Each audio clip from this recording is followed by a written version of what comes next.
இன்னைக்கு நம்ம கிச்சன்ல பிரியாணி பண்ண போறோம். 5 கிலோல மட்டன் பிரியாணி பண்ண போறோம். 5 கிலோ மட்டன், 5 கிலோ சீரக சம்பா அரிசி வச்சு பிரியாணி பண்ண போறோம்.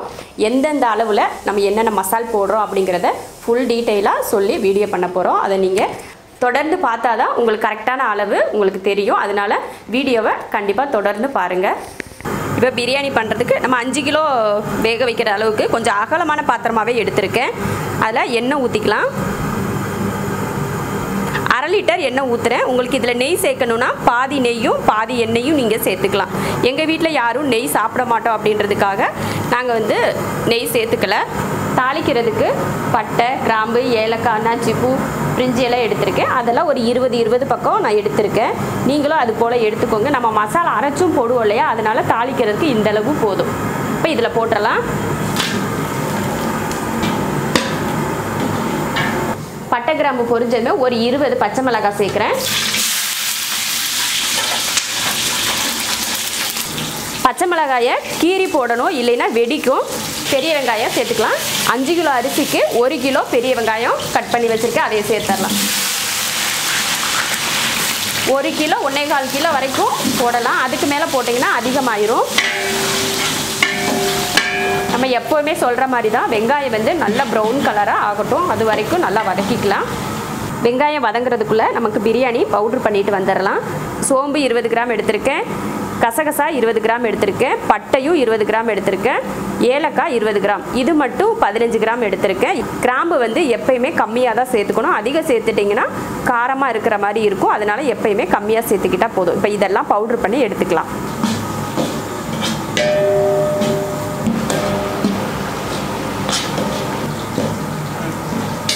நல்லா ப்ரௌனாக வந்துடுச்சு வெங்காயம். இந்த அளவுக்கு நல்லா வதங்கினா தான் பிரியாணி நல்லாயிருக்கும். பிரியாணி மட்டும் இல்லை, மட்டன், சிக்கன், இல்லை குழம்பு எது செஞ்சாலுமே இந்த மாதிரி ப்ரௌனாக இருந்தால் தான் வெங்காயம் நல்லாயிருக்கும். பச்சையாக இருந்துச்சுன்னா அது போல் இனிப்பு மாதிரி ஆயிரும், சதன்னு இருக்கிற மாதிரி இருக்கும். அதனால் நல்லா இது போல் வதக்கிக்கணும்.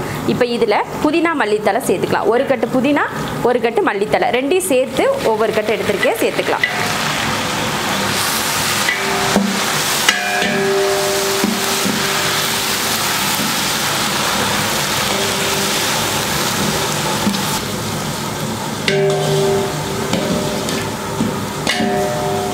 பிரியாணிக்கு பவுட்ரு பண்ண மசாலா இதில் சேர்த்துடலாம்.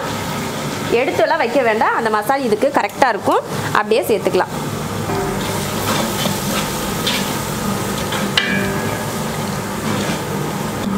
பிரியாணிக்கு பவுட்ரு போட்டு கலந்தாச்சு.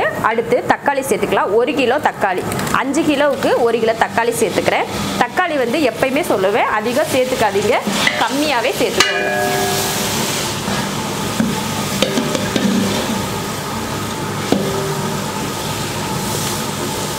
தக்காளி ஓரளவுக்கு வதங்கினதுக்கப்புறம் மிளகாத்தூள் சேர்த்துக்கலாம். 50 கிராம் மிளகாத்தூள் சேர்த்துக்கிறேன். காரத்தை பொறுத்து மிளகாத்தூள் அதிகம் கம்மி சேர்த்துக்கோங்க. நான் 50 கிராம் சேர்த்துருக்கேன் 5 கிலோவுக்கு. இது காரம் அதிகமாக இருக்கும் அப்படின்றதுனால தான் நான் கம்மியாக சேர்த்துருக்கேன். உங்களுக்கு காரம் பத்தாதுன்னா இன்னும் கொஞ்சம் கூட சேர்த்துக்கலாம். மிளகாத்தூளுக்கு அப்புறம் இஞ்சி பூண்டு பேஸ்ட்டு சேர்த்துக்கிறேன். இது 1/2 கிலோ பூண்டு, 400 கிராம் இஞ்சி அரைச்சி எடுத்தது, அதை இப்போ இதில் சேர்த்துறேன்.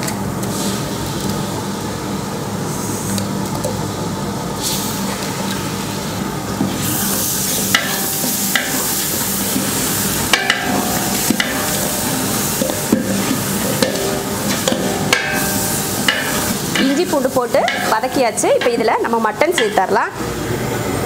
5 கிலோ மட்டன் உப்பு போட்டு வேக வச்சு எடுத்திருக்கேன். ரொம்ப நேரம் கொலைய வேக விடாமல் அரை வேக்காடாக வேக வச்சு எடுத்திருக்கேன். மஞ்சத்தூளெல்லாம் சேர்த்துக்கல, வெறும் உப்பு மட்டும் போட்டு வேக வச்சது.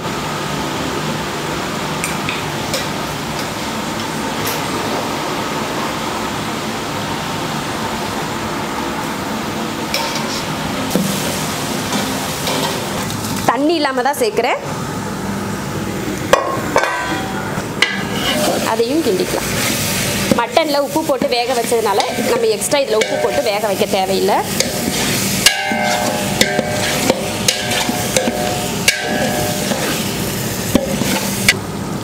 மட்டன் போட்டதுக்கப்புறம் தயிர் 1/2 லிட்டர் ஊற்றிக்கலாம்.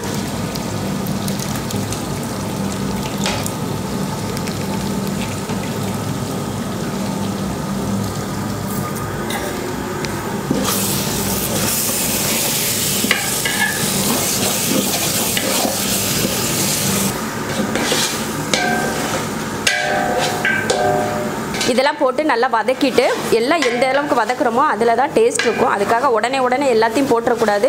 வதக்கிட்டு தான் ஒவ்வொரு டைமும் ஒவ்வொரு பொருளும் போட்டு வதக்கிட்டு அப்புறமா நம்ம கிண்டி விட்டுட்டு அதுக்கப்புறமா தான் தண்ணி சேர்க்கணும். 5 லெமன் எடுத்து புளிஞ்சு வச்சுருக்கேன், அதை இதில் சேர்த்துடலாம்.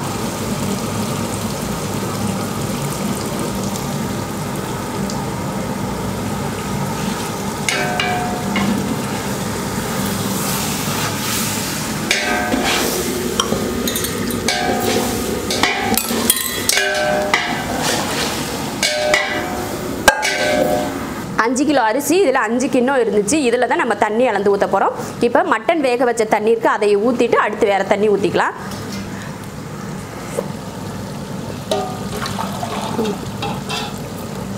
ஒன்று,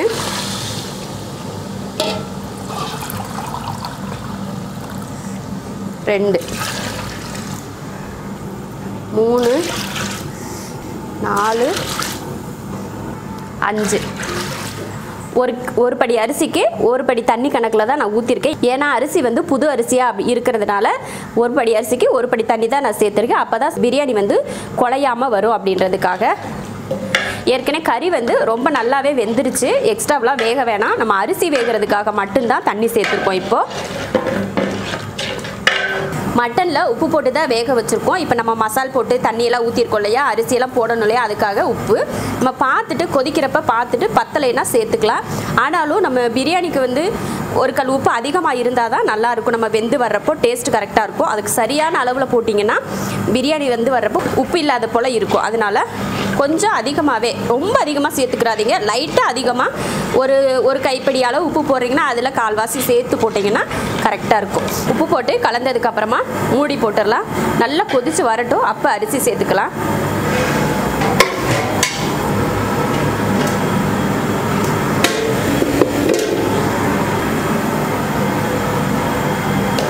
நல்லா கொதிக்க ஆரம்பிச்சிருச்சு. இப்போ நம்ம அரிசி சேர்த்துடலாம் இதில். இப்போ உப்பு கரெக்டாக இருக்கான்னு இப்போ பார்த்துக்கணும். 5 கிலோ சீரக சம்பா அரிசி அரை மணி நேரமாக ஊற வச்சு எடுத்துருக்கு. தண்ணியெல்லாம் வடிச்சிட்டேன். இப்போ இதில் சேர்த்துடலாம்.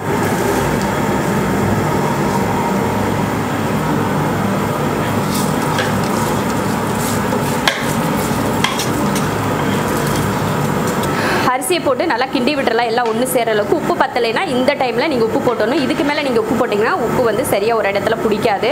அதனால் இப்போ கொதிக்க முன்னாடியே உப்பு போட்டு கலந்து விட்டுட்டு கொதிக்க வச்சுருங்க. கிளறியாச்சு. இப்போ மூடி போட்டுக்கலாம். அடுப்பு வந்து நல்லா ஹை ஃப்ளேமில் வச்சுக்கோங்க. நல்லா கொதி வரணும்.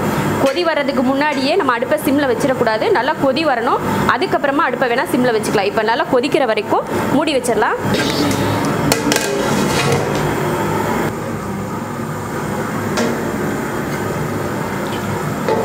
நல்லா கொதிச்சு பாருங்கள். இப்போயே தண்ணி ஓரளவுக்கு வத்திருச்சு. தண்ணி கொஞ்சம் வற்றினதுக்கப்புறமா அடுப்பை வேணால் சிம்மில் இப்போ வச்சுக்கலாம். ரொம்ப சிம்மில் வேணால் ஓரளவுக்கு சிம்மில் வச்சுக்கலாம். நம்ம அரிசி வந்து கொதிக்கிறப்போ சிம்மில் இருந்துச்சுன்னா அந்த அரிசி வந்து நறுக்கரிசி விழுந்துடும், வேகாத மாதிரியே இருக்கும் வெள்ளையாக. அதனால தான் பெரிய தீயாக வச்சு வேக வைக்கிறது. இப்போ ஓரளவுக்கு தண்ணி வத்திருச்சு. இப்போ கொஞ்சம் அடுப்பை கம்மி பண்ணிக்கலாம். கிண்டியாச்சு. அடுப்பையும் கம்மி பண்ணி மூடிடலாம். இப்போ அடுப்பை கொஞ்சம் தீயில வச்சுமே பார்த்தீங்கன்னா இன்னும் கொஞ்சம் தண்ணி நல்லா வற்றிருக்கு. இன்னும் ஒரு 5 நிமிஷத்துக்கு இருந்தாலே போதும், நல்லா பிரியாணி ரெடி ஆயிரும். குழம்பு, சாப்பாடு, பொரியல், அவியல் இப்படியெல்லாம் பண்ணுறதை விட பிரியாணி செய்கிறது எவ்வளவோ சீக்கிரமாக வேலை முடிஞ்சிடும். ஒரே வேலை. பிரியாணி செய்கிறதுக்கு ஸ்டார்ட் பண்ணி அரை மணி நேரம் தான் ஆயிருக்கு. பிரியாணியே ரெடி ஆயிடுச்சு. இங்கே கோயம்புத்தூரில் பார்த்தீங்கன்னா மழை பெஞ்சிட்டே இருக்குது. சுட சுட நாங்கள் மதியத்துக்கு பிரியாணி சாப்பிட போகிறோம். உங்களுக்கும் பிரியாணி வேணும்னா நீங்களும் கோயம்புத்தூருக்கு வாங்க. இப்போ அடுப்பை இன்னும் கொஞ்சம் நல்லா சிம்மில் வச்சுக்கலாம். இப்போ அடுப்பை வந்து நல்லா சிம்மில் வச்சாச்சு. மூடி வச்சிடலாம். ஒரு 2 நிமிஷம். அதுக்கப்புறமா எடுத்து ஒரு தடவை கிளறிக்கலாம். ஒரு 2 நிமிஷத்துக்கு அப்புறம் ஓப்பன் பண்ணியாச்சு. இப்போ தண்ணி ஃபுல்லுமே வத்திருச்சு.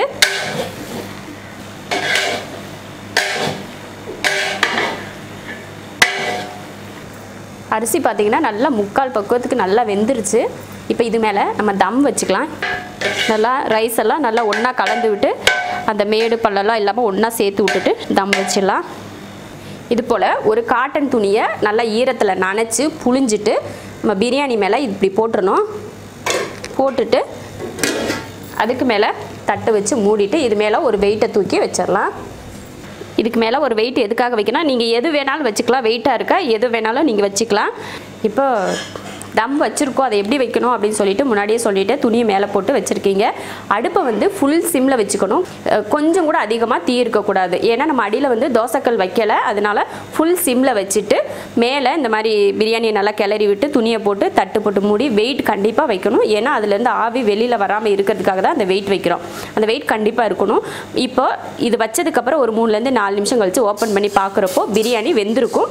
அப்படி வேகலை அப்படின்னா இதே போல் மறுபடியும் ஒரு டைம் கிளறி விட்டு இந்த துணியை போட்டு தட்டு இதெல்லாம் வச்சு வச்சிட்டோம்னா கண்டிப்பாக அடுத்த டைம் பிரியாணி நல்லா வெந்துடும்.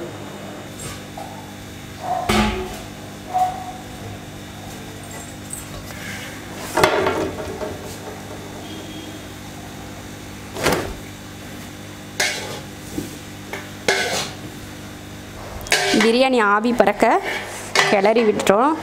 ரைஸு சூப்பராக வெந்துருச்சு. அவ்வளோதான், நமக்கு பிரியாணி ரெடி ஆயிடுச்சு. உங்களுக்கு இது வேகலை அப்படின்னா நான் முன்னாடி சொன்னது போல் இன்னொரு டைம் செஞ்சிங்கன்னா கண்டிப்பாக பிரியாணி அதில் இருக்க தண்ணி எல்லாமே வற்றிரும். இப்போ அவ்வளோதான், பிரியாணி ரெடி ஆயிடுச்சு. அடுப்பை ஆஃப் பண்ணிக்கலாம். இப்போ அடுப்பவும் ஆஃப் பண்ணியாச்சு.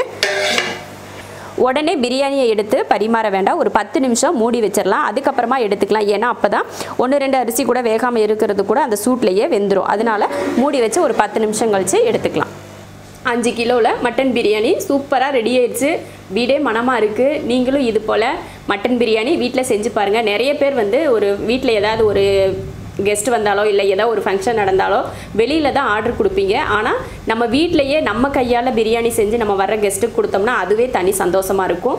நீங்களும் இது போல் ட்ரை பண்ணி பாருங்கள். ஒரு டைம் ஆகுது நான் சொல்கிற அளவில் நான் சொல்கிற பக்குவத்தில் செஞ்சு பாருங்கள். உங்கள் வீட்டுக்கு வர அத்தனை பேருமே உங்களை அந்த அளவுக்கு பாராட்டுவாங்க. அவ்வளோ ருசியாக இருக்கும், அவ்வளோ பக்குவமாகவும் இருக்கும். இந்த பிரியாணி உங்களுக்கும் பிடிச்சிருக்கும் அப்படின்னு நம்புகிறேன். பிடிச்சிருந்தா லைக் பண்ணுங்கள், மற்றவங்களும் பார்க்கணும்னு நினச்சிங்கன்னா ஷேர் பண்ணுங்கள். மறக்காமல் நம்ம ஷெரின்ஸ் கிச்சன் சேனலை சப்ஸ்கிரைப் பண்ணாதவங்க சப்ஸ்கிரைப் பண்ணிவிட்டு பக்கத்தில் இருக்க பெல் பட்டனை ப்ரெஸ் பண்ணுங்கள். அப்போ தான் நான் போடுற வீடியோவோட நோட்டிஃபிகேஷன் உங்களுக்கு வந்து சேரும். என்னோடய வீடியோவை நீங்கள் உடனே பார்க்கலாம்.